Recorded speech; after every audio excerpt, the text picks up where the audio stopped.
दीप को प्रज्वलित किया जा रहा है। तमसोमा ज्योतिर्मय, यही हमारी पहचान है। ज्ञान का प्रकाश ही भारत की महान उड़ान है।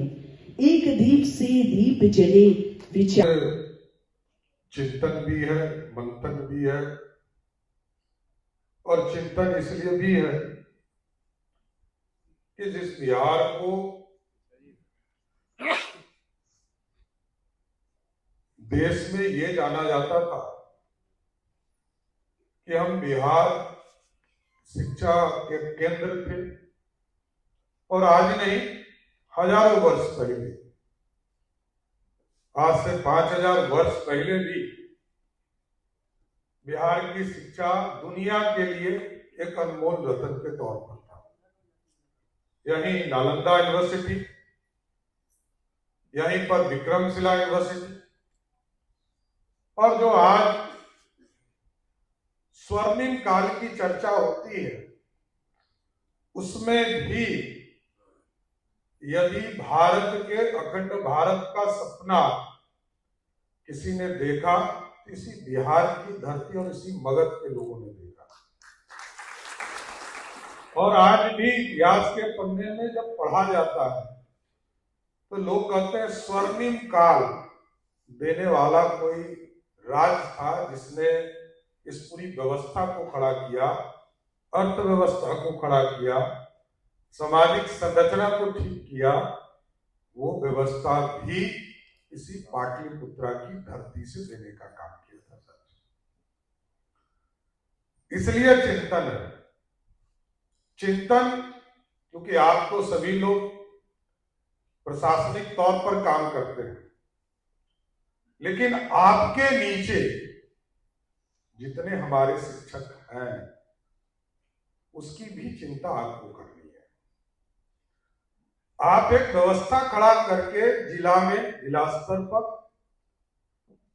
या कमिश्नरी लेवल पर या राज्य स्तर पर एक पूरी व्यवस्था की संरचना को ठीक करने का प्रयास करते हैं।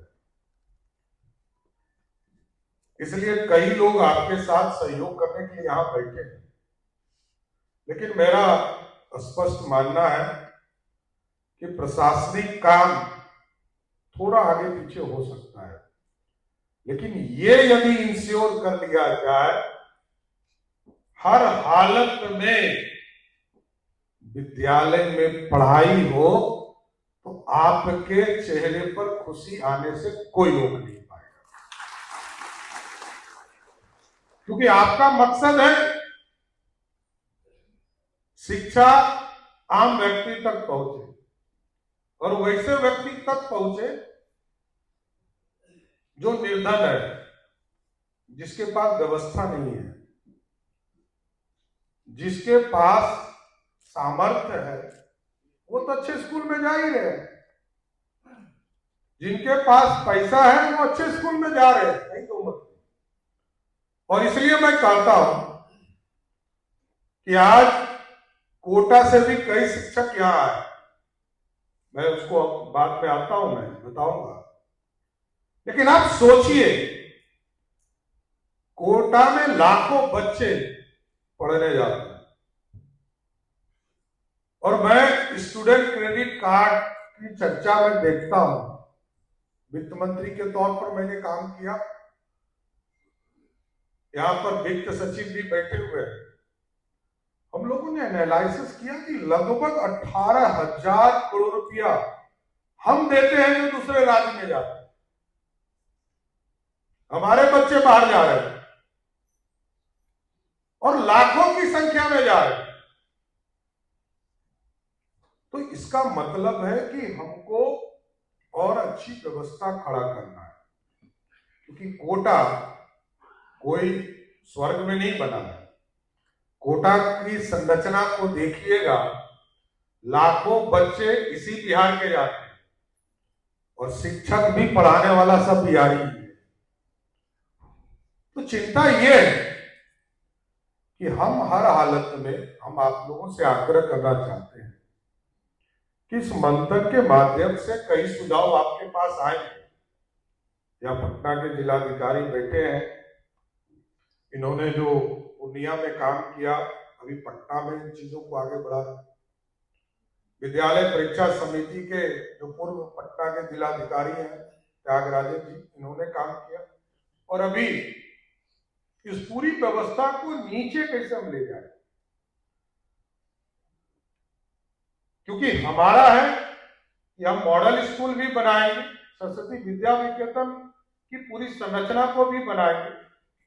इसके साथ साथ हम लेटेस्ट टेक्नोलॉजी से बच्चों को पढ़ाना भी, हम टीचर की चिंता करने लगते हैं। इसलिए मैंने कहा कि टीचर की चिंता सरकार को नहीं करना है, सरकार उनकी नियुक्ति तक करती है। सरकार का दायित्व था, उनको नियुक्त कर दिया, उनकी पोस्टिंग्स आप देखें, पोस्टिंग कहीं भी हो इससे कोई फर्क नहीं पड़ता है। फर्क ये पड़ता है कि वो पढ़ाने जा रहे हैं कि नहीं जा रहे। जा रहे हैं तो ठीक है, नहीं तब कार्रवाई करने का काम एकदम, उसके लिए कोई चिंता ही नहीं करना है। देखिए, एकदम आप स्वतंत्र हैं और शक्ति आप जो करेंगे वो बिहार के गरीब बच्चों के लिए करेंगे। कैसे हमारे बच्चे पढ़ें और कैसे आप स्कूल को सजाने का काम करें। हम लोगों ने इसी के लिए कहा कि यह अधिकार जिला स्तर पर होना चाहिए, क्योंकि मेरा जो अनुभव है, मैं 27-28 से बिहार सरकार में मंत्री या विधायक के तौर पर काम करते रहा, पर जिले में जिलाधिकारी और डीओ और शिक्षा पदाधिकारी के साथ मिलकर हम लोग ये पूरी संरचना को करते थे। उस समय डीएससी भी एक होता था, तो ये सारी संरचना नीचे होती, और जिसके चलते याद हम इन तमाम चीजों के लिए भी पूर्ण रूप से इसको आगे बढ़ाने का काम किया जाए। इसलिए उसके लिए जरूरत पड़ेगी तो सभी जो हमारे कंसर्न डिपार्टमेंट्स हैं, चाहे वो हायर एजुकेशन हो, चाहे वो साइंस टेक हो या आईटीआई हो, सभी डिपार्टमेंट जो ऐसे इनसे जुड़े हुए छात्रों से, सब में छात्र कल्याण के लिए अलग से एक डायरेक्टरेट बनाने का काम भी हमारी सरकार करेगा, जिससे कि छात्रों को सीधा संवाद हो। इसलिए मैं तो यही कहूंगा कि लीकेज प्रूफ चीजों को ठीक करना है। और अभी तो हमने कानून भी बनाया है कि अब तो जो भी इस तरह के अपराध में शामिल पाए जाएंगे, तो जो गुंडा एक्ट है सीसीए, उसके तहत वैसे लोगों को भी 1 साल तक जेल में सीधे रखने का प्रावधान किया गया है। किसी को छोड़ना नहीं है, कानून का राज स्थापित रहे, ऐसी व्यवस्था करना है। इसलिए मैं आपके चिंतन मंथन इस शिविर में मंत्री जी को धन्यवाद देता हूं कि आप लोगों ने हम लोगों को भी बुलाया, और चाहे वो शिक्षा नीति, यदि आप शिक्षक आपके माध्यम से कंफर्टेबल रहेंगे, मैंने जानबूझकर उनको गांव के बगल में भेजा है, महिला शिक्षकों को बगल के पंचायत, और जो पुरुष हैं उनको बगल के ब्लॉक में, फिर उसको देख लीजिए कि कहाँ इसकी आवश्यकता है, नहीं आवश्यकता है, वो काम जरूर आप कीजिए। लेकिन मेरा यह मानना है कि आप यदि लग जाएंगे, मेरा स्पष्ट मानना है, क्योंकि हमारे सभी पदाधिकारी जो जिला स्तर पर या कमिश्नरी लेवल पर या ब्लॉक लेवल पर जो आपके पीओस वगैरह है, उनके माध्यम से आप बिहार का भविष्य बदलने की ताकत किसी में है, यही शिक्षा विभाग के समूह में है, इतना मैं कहना चाहता हूं। इसलिए आप से यही आग्रह भी निवेदन है मेरा कि 2 दिवसीय कार्यशाला सह चिंतन शिविर इस बैठक में उपस्थित बिहार के शिक्षा मंत्री हमारे मित्र साथी जितेश तिवारी जी, बिहार के मुख्य सचिव आदरणीय प्रत्यय अमृत जी, मेरे कार्यालय में मेरे सचिव संजय कुमार सिंह जी, विद्यालय परीक्षा समिति के अध्यक्ष त्यागराजन जी, विशेष सचिव शिक्षा विभाग धर्मेंद्र कुमार जी, पटना के जिलाधिकारी कुंदन कुमार जी, मनीष मीना जी, यहाँ पर उपस्थित निदेशक के सभी निदेशक पदाधिकारीगण, मैं करूंगा कि ये पूरा टेक्नोलॉजी का युग आ गया। और ठीक कहा कई साथी ने, मुख्य सचिव जी ने और मिथिलेश जी ने, अब तो एआई आ गया। एक जमाना था बिहार में लोग कंप्यूटर को देखना भी नहीं पसंद करते थे, लोग कहते थे नौकरी चला जाएगा। फिर मोबाइल आया, मोबाइल के बाद फेसबुक आया, फेसबुक के बाद ट्विटर आया, इंस्टाग्राम आया और अब एआई आया। इसका लाभ लेना है। हम पीछे छूटे हैं, इसी कारण से हम पीछे छूटे और राष्ट्रीय स्तर पर हम पीछे चलते गए। अब एआई के माध्यम से, क्योंकि इससे जानकारी आसान होगी, आप यदि अपने जिले के अंदर मॉनिटरिंग करते होंगे तो आप स्वयं मॉनिटरिंग कर सकते हैं एआई के माध्यम से। यदि आपके जिले में आपने कोई मैकेनिज्म बना लिया, जो डिपार्टमेंट बनाएगा ही, कि हमारे बच्चे कितने आते हैं, जो ड्रॉप आउट की बात होती है, हमारे बच्चे कितने आते हैं, कितने नहीं आते, कितने लोग सिर्फ मिड डे मील के लिए आते हैं, हमको चिंतन करना पड़ेगा। और ये एआई से आपको प्रत्येक दिन आप एकदम रूटीन बना लीजिए, 12 बजे दिन में, 11 बजे दिन में इसको हमको जांच करना है। और डिपार्टमेंट भी इसको करेगा। डिपार्टमेंट भी, मेरा मानना है, उसको पर डे का रिपोर्ट रहना चाहिए। टेक्नोलॉजी का सहयोग यही है। हम तो बेसिक चीज बनाते ही, बेसिक चीज लगाते ही, बेसिक चीजों को स्कूल तक पहुंचाने का काम कर रहे हैं, लेकिन अब टेक्नोलॉजी के साथ अपने बच्चों को आगे बढ़ाने का काम करना होगा। इसलिए हमने 2 चीजों को मिथिलेश जी से विशेष तौर पर आग्रह किया था। कई माननीय विधायक और विधान परिषद के सदस्य हमसे मिले थे, तो मैंने कहा था कि हाफ डे स्कूल की कंसेप्ट को लाइए। और अच्छा किया कि अब तो बिना बस्ता के आप बुला रहे हैं और बच्चों को उस दिन फुल किस तरह जीवन जीने का तरीका हो सकता है उसको यूज करना चाहिए, योगा कराना चाहिए, SUPW का क्लासेस चलाना चाहिए, फिजिकल कुछ ट्रेनिंग देना चाहिए, NCC के लोगों को उससे जोड़ना चाहिए। तो पूरा सैटरडे इस पूरे कंसेप्ट में आए कि सामाजिक संरचना कैसे हम ठीक कर सकते हैं और उसके माध्यम से वो रास्ता हम बना सकते हैं। दूसरा, कंप्यूटर हर हालत में अनिवार्य करना चाहिए। लोगों से बात कीजिए, मैं कोई थोपने नहीं करता हूं, मेरा स्पष्ट मानना। मंत्री जी लोगों के साथ बात करें, डीओ के साथ, शिक्षकों से बात करें। लोगों को स्किल्ड करना पड़ेगा, उसके लिए खड़ा करना पड़ेगा, ट्रेंड करना पड़ेगा, लोगों को सिखाना पड़ेगा, क्योंकि हमारे बच्चे तभी दुनिया के लेवल के लायक हो पाएंगे जब हमारे बच्चे शुरू से कंप्यूटर का ज्ञान और अंग्रेजी बोलना, दुनिया का लैंग्वेज अंग्रेजी है। हम बाद में पॉलिटेक्निक और इंजीनियरिंग कॉलेज में हम लैंग्वेज क्लासेस चलाते हैं, जर्मन हम पढ़ाते हैं, फ्रेंच हम लोग पढ़ाते हैं, लेकिन हम शुरू से एक्सपोजर उसको देने का काम करें। ये सारी चीजों की चिंता करना होगा। हमारी संस्कृति रहे, संस्कृत जरूर हम पढ़ाएं, उर्दू हम जरूर पढ़ाएं, हमारे जो लोकल लैंग्वेज 5 है इसको भी कोई नहीं जानता होगा। मैं कह रहा हूं कुछ ही लोग हैं जो अपने लैंग्वेज में पढ़ना लिखना जानते हैं, कुछ ही लोग। मैथिली को देखिएगा, आधा आदमी को लगता है कि बंगाली में लिखा हुआ है। तो मेरा ये मानना है कि मैथिली के पूरे इलाके में कैसे मैथिली का प्रसार कर सकते बजीका के बोली और यहाँ जो मगी है ये तो पाली से जुड़ा हुआ है।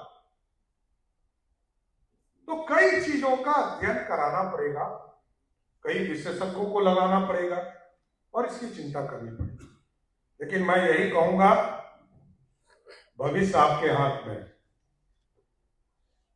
सामने बैठे वाले लोग आपको संसाधन और व्यवस्था दे सकते हैं, लेकिन सारी रूपरेखा आपके माध्यम से शिक्षकों का नहीं था।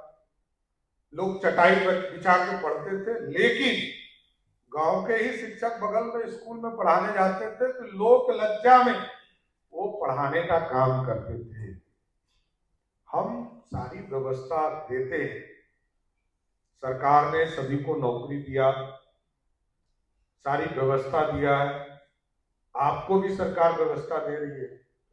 तो हमारे लिए चिंता यही करना है, चिंतन यही है, अंतोगत एक ही मकसद है कि हम ग्रास रूट पर शिक्षकों को भेजकर जहां भी हमारे स्कूल है वहां बच्चों को कैसे पढ़ाने का काम कर सकते हैं। कई चीजों की काम आपके माध्यम से होते हैं, इसमें कई तो मत नहीं, आपको दिक्कत भी होती है, लेकिन भविष्य बनाना है। ये जनरेशन तो देख लिया बिहार, आगे के जनरेशन को खड़ा करना है। अगले 20 साल 25 साल के लिए आप बिहार को तैयार कर रहे हैं और इस गौरवशाली इतिहास को तभी हम सजा पाएंगे जब ये पूरी संरचना खड़ी हो पाएगी, क्योंकि ये संरचना पूर्ण रूप से आपके ऊपर निर्भर करता है जिले के अंदर सजेगा कैसा। क्योंकि मेरा अनुभव है कि एक अच्छे जिलाधिकारी आ जाते थे तो आधा हम लोगों का पैरवी का कंसेप्ट ही खत्म हो जाता था। अच्छे एसपी आ जाते थे तो 60 से 70% कानून का राज ऑटोमेटिक स्थापित हो जाता था और अच्छे डीओ शिक्षा से जुड़े हुए लोग आ जाते थे तो शिक्षा से स्कूल तक की व्यवस्था ऑटोमेटिक ठीक हो जाती। हमको यही करना पड़ेगा।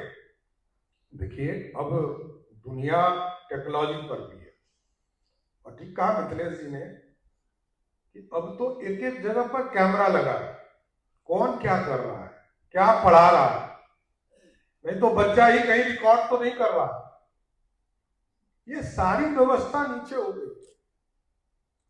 अब हमको चिंता तो करना ही पड़ेगा, हमको दुनिया के साथ चलना पड़ेगा। आज से 25 साल पहले ये कोई व्यवस्था नहीं थी, अब सारी व्यवस्था बदलती जा रही है। टेक्नोलॉजी का सहारा भी लेना पड़ेगा। हमारे बच्चे कैसे सिस्टमेटिक जीवन जीने के लिए पूरी व्यवस्था खड़ा कर सकते हैं, उसकी चिंता करना पड़ेगा और उनका पठन पाठन का काम कैसे मजबूती से खड़ा हो सकता है, इस पर चिंता करना पड़ेगा। चिंतन यही है और कुछ नहीं। एक ही काम है जो आपका काम है, आपको सिर्फ याद दिलाना, दूसरा कोई काम नहीं, कोई चिंता नहीं करना। चिंता तो एक ही है, स्कूल अच्छे हो जाए, इंफ्रास्ट्रक्चर का काम इतना हुआ। हम लोग तो देखते थे प्रखंड में 4 या 5 हाई स्कूल होते थे। आज कोई भी पंचायत नहीं है जहां हाई स्कूल नहीं। 600-700 जगह को छोड़ दीजिए जहां इंफ्रास्ट्रक्चर नहीं बन पाए, नहीं तो लगभग 7000 से अधिक हाई स्कूल हमारे इंफ्रास्ट्रक्चर सही होते, लैब बन चुके हैं और अभी तो लगभग 700 के आसपास पीएम श्री योजना की भी शुरुआत हो गई है जहां काम इसको बढ़ाया जा रहा है।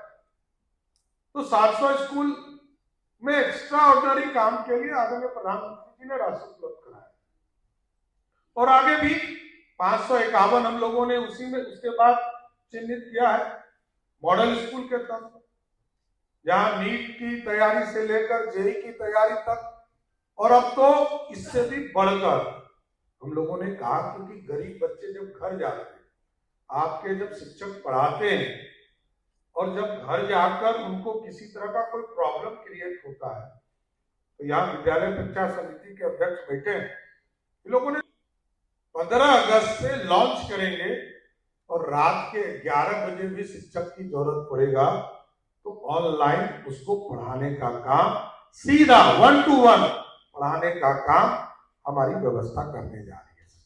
इसलिए हम इससे जोड़े गए, इसलिए मैंने उनको कहा कि इसको OTT पे लाइए, रजिस्टर कीजिए, जोड़िए।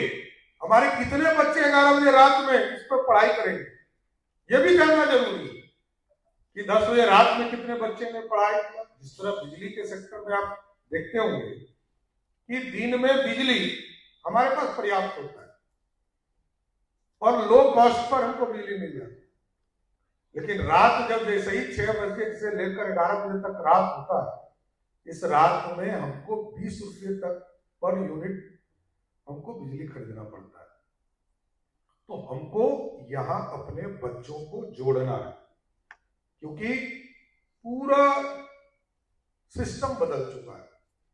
और इसलिए मैंने कहा सिस्टम बदल चुका कि जितने लोग हैं यहां पर बैठे हुए, प्रायः इनके माता पिता, आपके माता पिता ने आपको कहा होगा कि 4 बजे भोर में उठ के पढ़ाई करो, बड़ा अच्छा याद होगा।